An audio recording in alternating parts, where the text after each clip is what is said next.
Hello and welcome to the Enterprise Talk Conversation Series, a peer knowledge resource by the CXOs for the CXOs. Now to our host, Kanika Goswami. Hi, we welcome you to our podcast On Stage with Enterprise Thought Leaders. My name is Kanika Goswami and I'm the managing editor of On.media's 6 B2B enterprise technology publications. We have very engaging conversations with global thought leaders and industry experts, which reach over 1.3 million business leaders worldwide. Today in our podcast, we are planning on having a very enlightening, very different kind of a conversation. As we all know, for enterprises across sectors, technology is merely an enabler for better business outcomes. So today we have a detailed discussion on how a technology solution helped a hospitality company meet its operational challenges and also the business targets. To have this conversation, we have with us today Betsy Schmandt. She is the President and Chief Operating Officer of A&W Restaurants, and Savneet Singh. He is the CEO of PAR, that is PAR Technology. Hi, Betsy. Hi, Savneet. It's great to have you with us today. Thank you for having me. Likewise. So with Betsy and Savneet, we plan to have an insightful discussion on how PAR Technology Solutions helped A&W Restaurants Digital Transformation. First, thanks Betsy and Savneet for sharing business details, which you probably would not put out there as a part of a press release. But I'd like our audiences to understand how this technology can be used for their organizations. So I will have a short introduction of Savneet first. He is the President and CEO of PAR Technology Corporation. He's also a partner of CoVenture LLC and has worked in the investment banking department of Morgan Stanley. Has also served on the board of a number of public and private companies, including the boards of TCG Player and PAR Technology. He has received his BS in Applied Economics and Management from Cornell University and received numerous awards, including the Forbes 30 Under 30 and Crain's 40 Under 40. Betsy serves as a president and CEO of A&W Restaurants Incorporation, which is America's first franchised restaurant chain. She previously held the position of president of franchising at Famous Brands, overseeing Mrs. Fields and TCBY. Ms. Schmandt's experience extends across licensing and marketing, with impactful roles at esteemed companies including Godiva Chocolatier, Sesame Workshop, and Macy's. She holds an MBA from New York University, Stern School of Business, and a BA from Miami University in Ohio. Welcome once. Thank you very much. A little about A&W Restaurants, and I will invite you, Betsy, to speak a little bit about your brand later. It was founded in 1919, and it is America's oldest franchised restaurant chain, known for its all-American food, as well as a root beer that is made fresh in each restaurant and served in frosty mugs. There are more than 900 A&Ws in the US and Asia. Great to know. So Betsy, first I'll start the questions with you. What was the business, a little bit about your business and its challenges, if you could share some with us? Sure. So we are a franchise organization, which means all of our restaurants are independently owned and operated. However, we manage the brand and we drive all of our new product innovation and set operational standards. So it is unique in the restaurant business. But as you mentioned, we are America's oldest restaurant chain. So we've been doing this a long time, 105 years this year. One of the things that we find challenging is getting data. We have a lot of independent owner operators, but it really helps us to know what is happening in each of those restaurants throughout the day, throughout the week, throughout the year, and be able to help advise them so that they have the ingredients that they need when they need them and are promoting the products that we'd like to feature at specific times throughout the year. So having that data at our fingertips really helps us make data-driven decisions. So we're saying that the business challenge that we're talking about is achieving operational efficiency and ensuring data-driven decision-making. Am I right? That's correct. Yes. Yeah. So, and I would add that is particularly true when we have limited time offerings or when we feature products in our advertising campaigns. Because, for instance, right now we are featuring our French onion double cheeseburger. We launched it about 3 weeks ago and we have been watching it every day tick up. And so currently about 3 weeks in, it is performing twice as well as we had expected, which is a wonderful outcome. However, we need to make sure that our restaurants have the ingredients that they need to continue to meet that demand.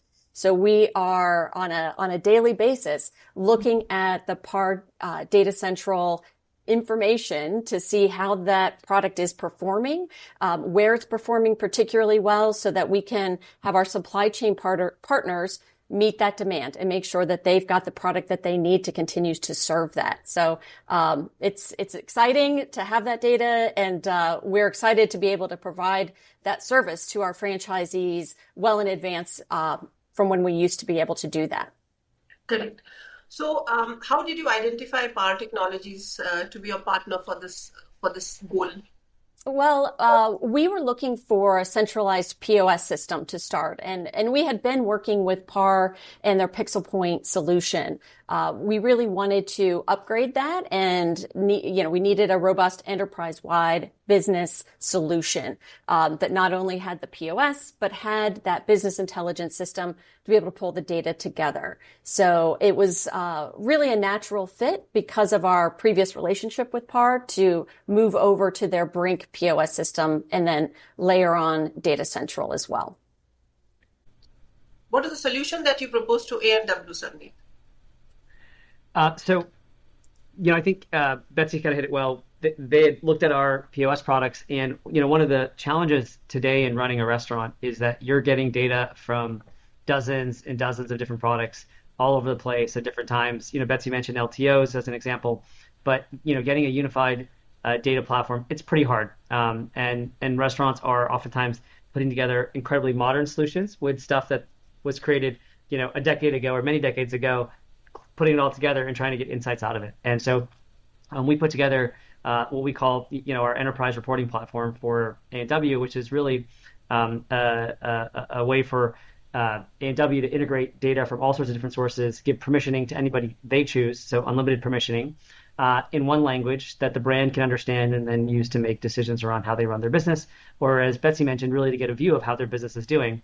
And so I think it's amazing, she gave that example because that's ROI back to the business and to the franchisees that live off that business. So, this is a great example of sort of kind of putting together a lot of data that exists within every business, but in a way that's actionable for, the brand owner. So could you describe the solution in short? So maybe the technologies or features that PAR's Data Central Enterprise Reporting and Analytics module has to get accurate and precise reporting and analytics, which was supposed to help Betsy's company. Sure. So it's a very robust application. So it includes everything from labor management, COGS, inventory, supply chain, and enterprise reporting. In this instance, we're focused on the enterprise reporting side of that. And so think of it as, a provisional database taking in data from, the restaurant, so that, as an example, you can see the performance of inventory in the store based off of promotion. You can look at how are sales going, what store is doing well, what store is not doing well. And so it's a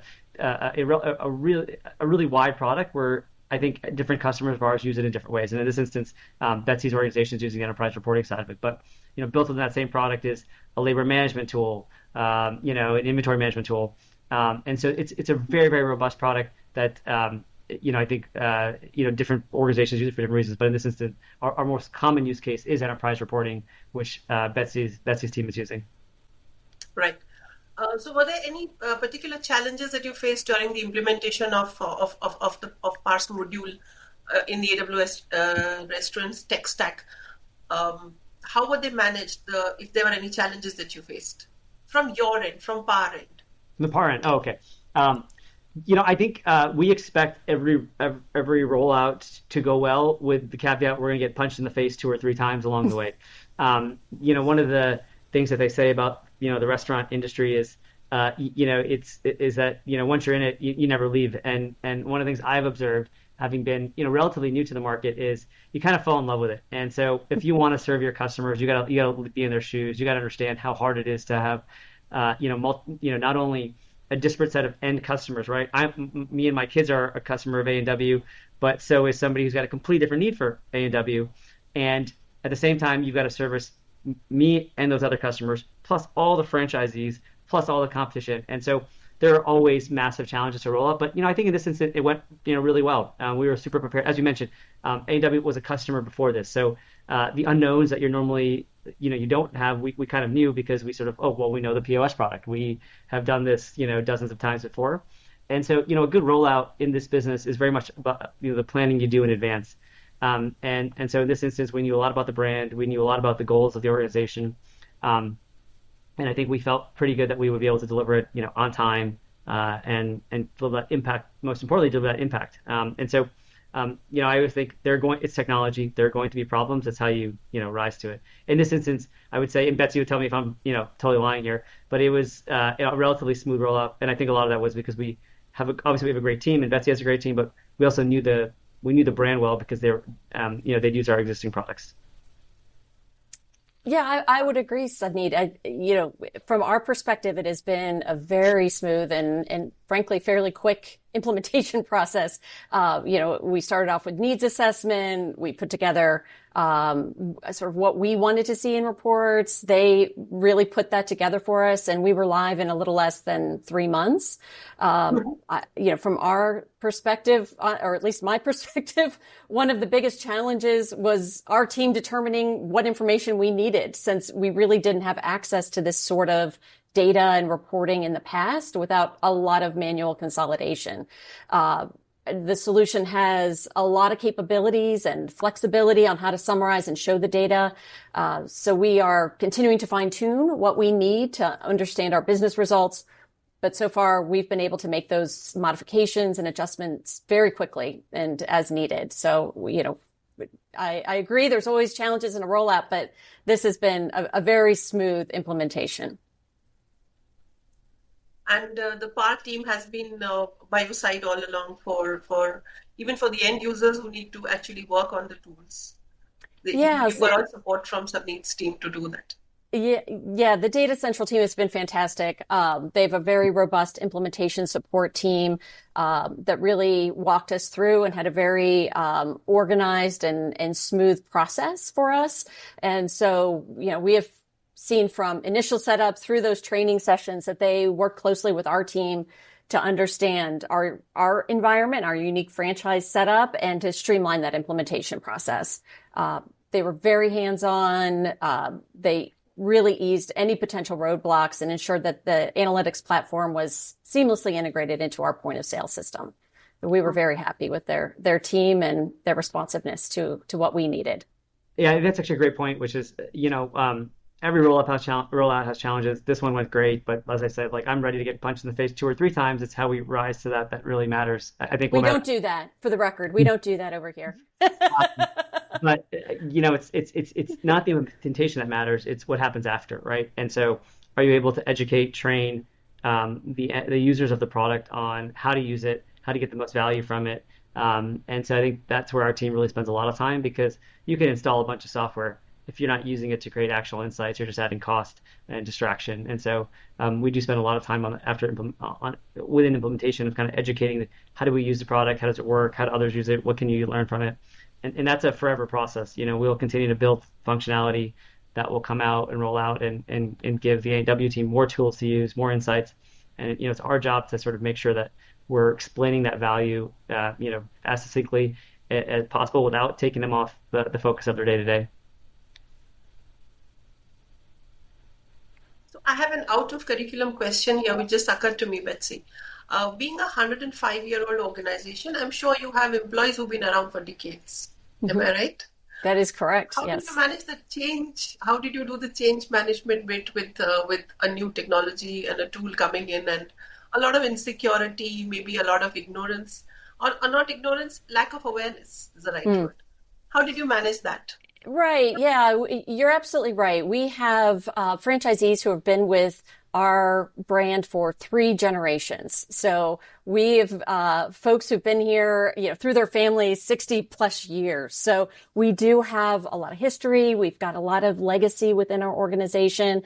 Frankly, they bring a lot of insight to their business as well. But I think technology is not something new to anybody. Everybody uses it in their daily lives in different ways. But I think one of the things that we've really been honing in on is showing our franchisees the value that a system like this brings.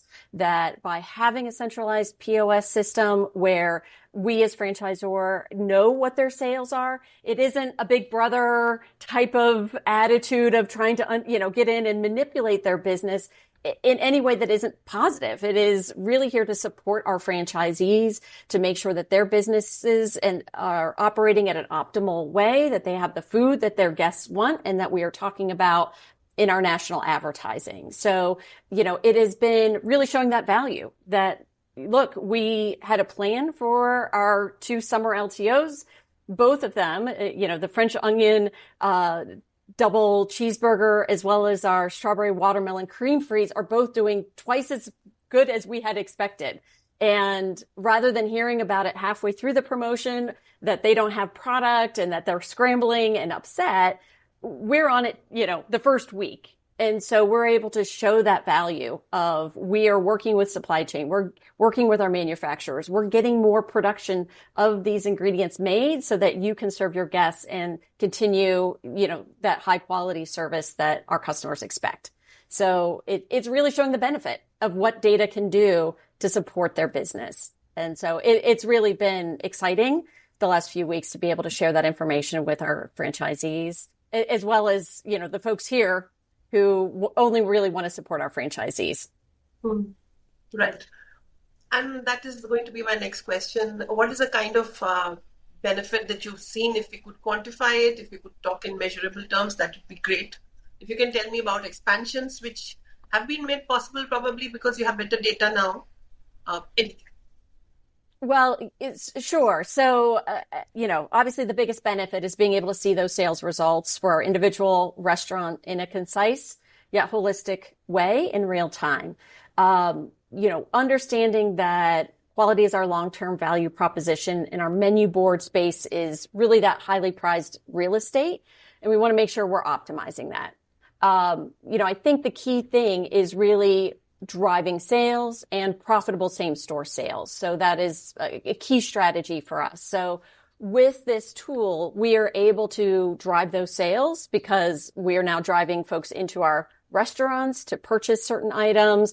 We want to make sure that they are profitable and that they continue to offer those items. So, we are now expecting to do twice the business that we had originally seen through our LTOs. That's not the overall business, but, a key segment of what we are doing to drive customers into our restaurants.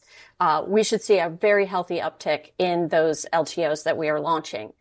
We're just at the tip of the iceberg, though. We've really only been using this for about a month. So we'll continue to see that grow and continue to use that analysis as we optimize our menu board and determine what items, should stay on that menu board and maybe some things that don't deserve that space. So we're looking forward to continuing to see how this evolves and help support the growth of our business. Yeah, are there any figures that you could share with us for increase in sales maybe, or how many new products, how much increase has happened in your new products which have been launched, or would you plan new products basis of this? And are you looking at any kind of projections in terms of revenue? Anything?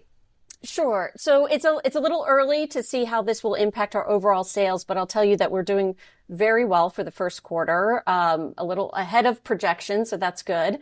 But I think a lot of that is just thanks to our franchise partners as well as our customers who continue to enjoy A&W's All-American food.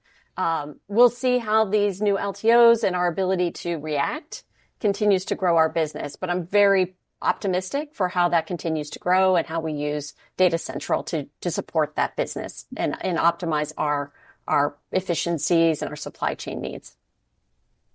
Right. Savneet, would you want to add anything to it since you've been a partner in that growth? Well, I wouldn't take anywhere near the credit that Betsy's given us as far as the sales on the LTOs. That's a lot of great work by the marketing team and ROI. Where I think Betsy hit it, which is you don't make a big investment in software for the short term. You're making it for the long term. And what you're doing is you're changing the habits of not just yourself, but your entire organization by becoming data driven. And so, she's totally right. We'll see the results of this not now, but even though we've seen great results now, I think we'll see it a year from now, 2 years from now. Is the organization making more decisions with data? And candidly, is it more profitable and higher revenue than it was before? I think that in the end, there's a set of data that you can look at to sort of prove if it's working or not. But to me, it's still such a cultural change, which is driving by decision and by data is objective. It works, but it'll take time to get there. But right now, I think, as you heard, I think it's going well. Yeah, which is why I had asked Betsy that question, because a traditional organization being digitally transformed into a data-driven organization would not have been easy. But as you said, there was ample support coming in from Par Technologies, and your teams are also willing to learn and willing to take up new things. So I'm guessing the benefit comes from there. So thank you so much for your time, both Savneet and Betsy. We just find it, very exciting that this kind of impactful case studies can be shared in such a short time, and I'm sure our audience are also going to be enjoying it, understanding what can be done more with it. Thank you, Betsy, and thank you, Savneet. Thank you so much for being with us. Please do follow us on social media for regular updates and new content.